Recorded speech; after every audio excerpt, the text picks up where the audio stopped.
বণিক চমুনির আরকে নগরের অন্তর্গত রাজারবানে ৬০ বছরেরও বেশি সময় ধরে বৈধভাবে বসবাসকারী শাসক দলীয় সমর্থক পরিবারগুলিকে উচ্ছেদ করার চেষ্টায় এলাকায় চরম উত্তেজনা ও আতঙ্কের সৃষ্টি হয়েছে। গুরুতর অভিযোগ উঠেছে জমির কারবারি হিসেবে পরিচিত কৃষ্ণকমল লস্কর নামের এক ব্যক্তির বিরুদ্ধে, যিনি নাকি ভুয়া দলিল তৈরি করে ১২ খানি জমি নিজের বোন জ্যোৎস্না লস্করের নামে লিখে নিয়েছেন। রাজারবাগানের দীর্ঘদিনের বাসিন্দা চন্দ্রমোহন সরকার জানান, ১৯৬৬ সাল থেকে আমরা এই জমিতে বসবাস করছি। কাগজপত্র সব আমাদের কাছে, অথচ নামজারিতে কৃষ্ণকমলের বোনের নাম উঠে এসেছে। এটা কিভাবে সম্ভব? তিনি আরো বলেন, এখানে ২০টি যৌথ পরিবারে প্রায় ৭০ জনের বেশি সদস্য রয়েছে, যারা নিজেদের আইনি জমিতে বহু বছর ধরে বসবাস করছেন। অভিযোগ, আদালতের নির্দেশে ইনজেকশন থাকা সত্ত্বেও অভিযুক্ত কৃষ্ণকমল ও তার সহযোগীরা উচ্ছেদ চেষ্টায় লিপ্ত। যুবক সুমন সরকারের অভিযোগ, খয়েরপুর তহসিল ও প্রশাসনে কিছু অসাধু কর্মচারী জমি দখলে ষড়যন্ত্রে মদত দিচ্ছে। আতঙ্কিত পরিবারগুলো মুখ্যমন্ত্রীর হস্তক্ষেপ কামনা করে বলেছেন, আপনি ছাড়া আমাদের রক্ষা করার কেউ নেই। সঠিক তদন্ত হলে জাল দলিল ও স্বাক্ষরচ্যুত সব কেলেঙ্কারি প্রকাশ্যে আসবে। এই ঘটনায় আবারও প্রমাণিত হল, রাজ্য সরকার যতই সমাজ বিরোধী কার্যকলাপ দমনের উদ্যোগ নিক না কেন, প্রশাসনের কিছু দুর্নীতিগ্রস্ত অংশ সাধারণ মানুষের জমি ও জীবিকা নিয়ে ছিনিমিনি খেলছে। খোদ রাজধানীর প্রাণকেন্দ্রে যদি এই অবস্থা হয়, তাহলে সহজেই অনুমেয় রাজ্যের বাকি মহকুমাগুলির কি অবস্থা? এই ঘটনায় ভুক্তভোগীরা দ্রুত প্রশাসনিক পদক্ষেপ ও নিরপেক্ষ তদন্তের দাবি জানিয়েছেন। তা না হলে তারা বৃহত্তর আন্দোলনে অবতীর্ণ হবেন। বিষয়টা নিয়ে যে আমাদের যে জায়গাটা কৃষ্ণকমল লস্কর, আমরা রাত্রেবেলা হইলে হুমকি দেয় ফোনের মধ্যে যে আমরা দলবল লই আই আমো, তোমরা জায়গা ছাড়া দো, ঠিক আছে? যদি না ছাড়া হয় ১ মাসের ভিতরে ১৫ দিন ডেট দেয়, যদি না ছাড়া হয় তাহলে ব্যবস্থা করব, অন্যরকম ব্যবস্থা করব। এবং আমি মুখ্যমন্ত্রী স্যারের কাছে আমি দূর নমস্কার আমি জানাইতেছি যে মুখ্যমন্ত্রী মানিক শাহ স্যারের কাছে যে আমাদের উপরে যে প্রশাসন যাতে আমরা একটু সহযোগিতা করে, যে আমরা কৃষ্ণকমল লস্করের বাড়ির সামনে দিয়েও যাই এবং আমরা বাজার বন্দরে যাই, যে কোনো মোমেন্টে আমরা অ্যাটাক করতে পারে, যে কোনো মোমেন্টে আমার বাড়ির লোক, আমার ফ্যামিলির লোক, যে কোনো মানুষ যাইতে পারে।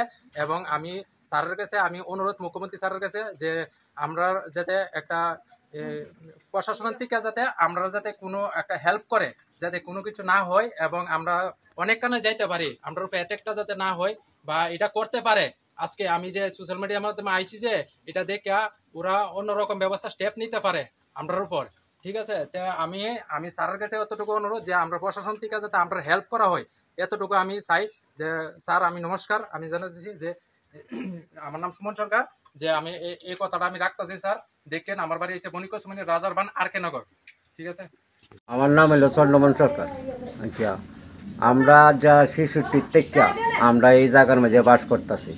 আচ্ছা, বাস করতেছি পরে আমরা শুনতেছি মানুষের মুখ, আমরা এত নিছি না।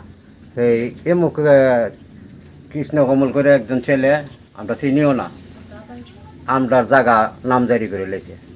মানুষের মুখ শুনি কবে যে আজ বছরখানে, এরপরে এই